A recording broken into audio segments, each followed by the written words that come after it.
Assalamualaikum warahmatullahi wabarakatuh. Nama saya Melati Puspamarwati, NIM 2100004062, mahasiswi program studi pendidikan bahasa Inggris yang melaksanakan PLP 2 di SMA Muhammadiyah Imogiri. Berikut adalah video luaran PLP 2. Sebelum melakukan praktek mengajar di kelas, saya menyusun perangkat pembelajaran terlebih dahulu, yaitu modul ajar. Berikut modul ajar yang sudah saya susun untuk kelas 10 dengan materi yang diajarkan adalah descriptive text bertemakan Great Athletes. Ada identitas, ada capaian pembelajaran, kompetensi, dan juga metode pembelajaran digunakan, dan sarana prasarana.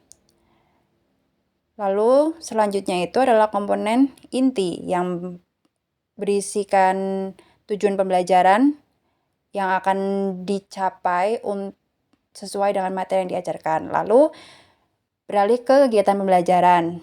Kegiatan pembelajaran dari pertemuan pertama sampai pertemuan keempat kurang lebih kegiatannya itu sama, diawali dengan pendahuluan, lalu ada kegiatan inti, lalu terakhir yaitu penutup.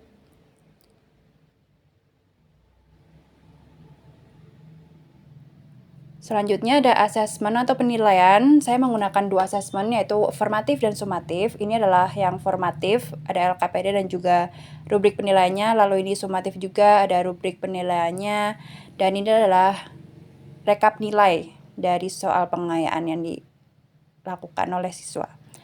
Lalu ini adalah lampiran. Lampirannya itu saya membuat LKPD untuk latihan soalnya tentang teks deskriptif tentang atlet. Lalu untuk exercise-nya itu ada true or false. Lalu saya juga membuat soal pengayaan untuk kelas E1 dan E2 bersama teman prodi saya. Kami menyusun dua tipe soal, yaitu pilihan ganda yang berisikan 10 soal, dan ada esai juga yang berisikan 5 soal. Di esai itu ada matching dan ada uraian singkat juga. Untuk media pembelajaran yang digunakan dalam teks deskriptif ini, saya menggunakan PowerPoint. Setelah itu saya menganalisis perangkat pembelajaran yang sudah saya buat, yaitu modul ajar.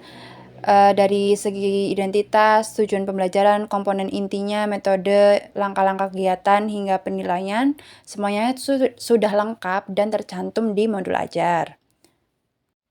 Untuk materi atau bahan ajarnya pun sudah sangat sesuai dan disesuaikan dengan kemampuan tingkat belajar siswa dan disusun secara runtut. Lalu untuk media pembelajarannya itu sudah sesuai dengan tujuan pembelajaran dan materi pembelajaran. Dan strategi pembelajaran yang diterapkan oleh saya di kelas pun sudah sangat sesuai dengan kompetensi yang ingin dicapai, tingkat perkembangan siswa, dan materi yang diajarkan. Instrumen evaluasinya pun sudah sangat sesuai dan jelas, ada pengayaan dan juga rubrik penilaian yang tercantum di modul ajar. Teknologi informasi dan komunikasi sudah dimanfaatkan secara efisien, tepat, dan efektif sesuai dengan materi pembelajaran yang diajarkan.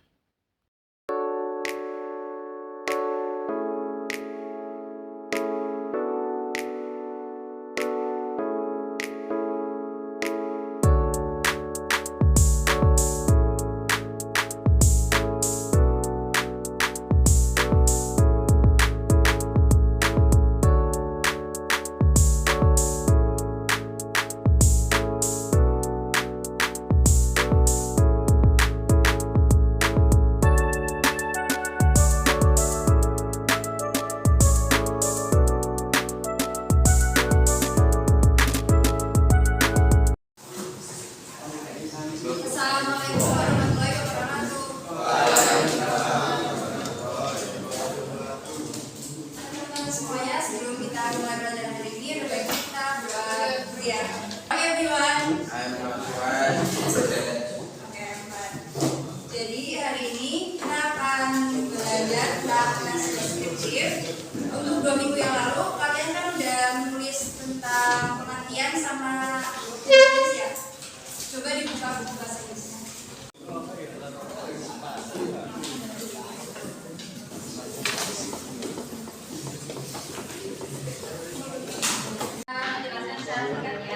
Jadi pengertian teks deskriptif adalah teks yang menggambarkan atau mendeskripsikan sesuatu.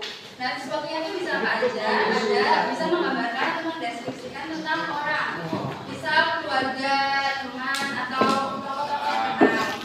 Terus selanjutnya ini juga bisa mendeskripsikan tentang tempat wisata. Kalau di Jogja itu tempat wisata apa aja coba? Ya, pantai, keraton, ya. Yang ketiga itu mendeskripsikan tentang pembukaan.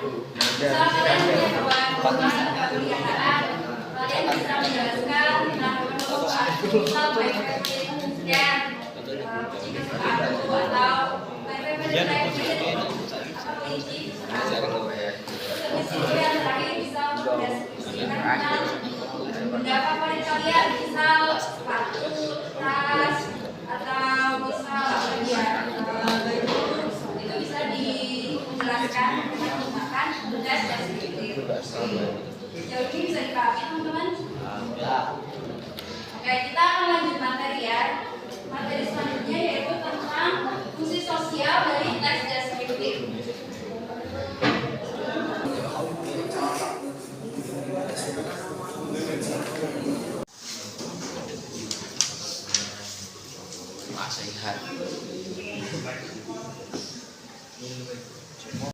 Andika Pratama, Arosid Sofia, Asmaul Halimah,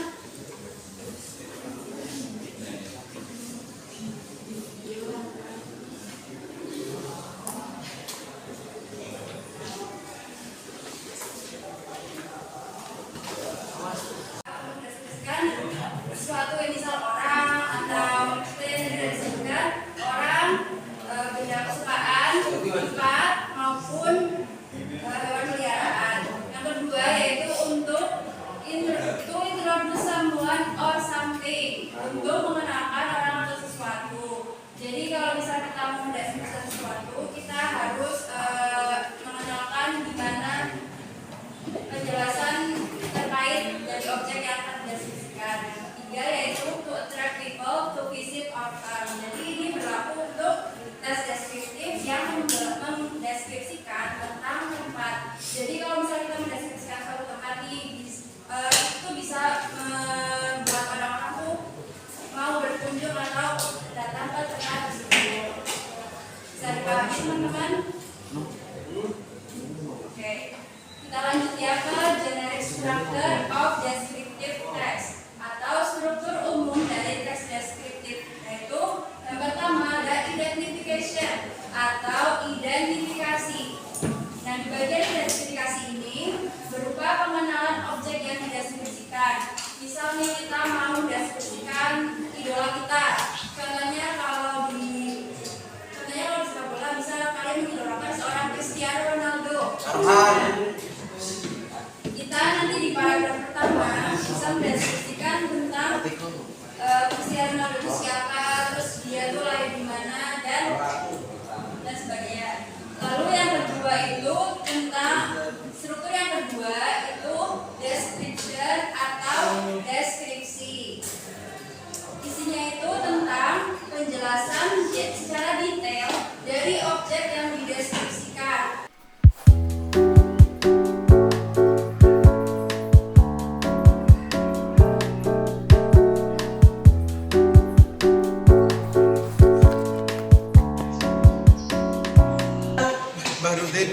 Dari kelas XE2, saya mau memberi kesan dan saran untuk melatih. Itu orangnya wangi seperti bunga,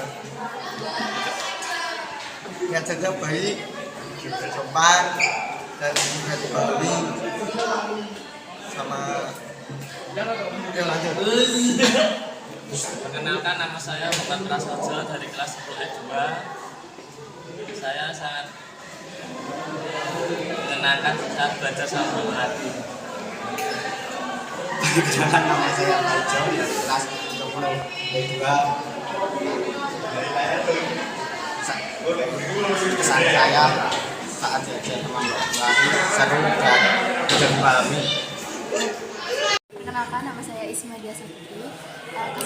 Kesan-kesan yang saya dapat dari kakak yang mengajar di sini adalah kakaknya yang ekstra sabar, membimbing kami dengan dan mudah dipahami.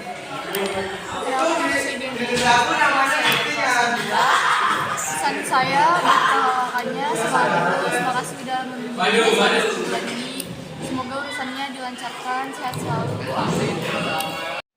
Kegiatan PLP 2 memberikan dampak positif bagi saya, yaitu saya dapat merasakan secara langsung dan juga berlatih menjadi seorang guru. Di samping itu juga belajar mengelola kelas, belajar menyusun modul, memilih materi, dan juga mencari tahu metode pembelajaran mana yang sesuai dan dapat diterapkan dalam pembelajaran di kelas. Di samping itu juga saya belajar untuk memahami karakteristik para siswa. Semoga silaturahmi tetap terjaga di antara mahasiswa PLP 2 dengan para guru, staf, dan siswa SMA Muhammadiyah Imogiri.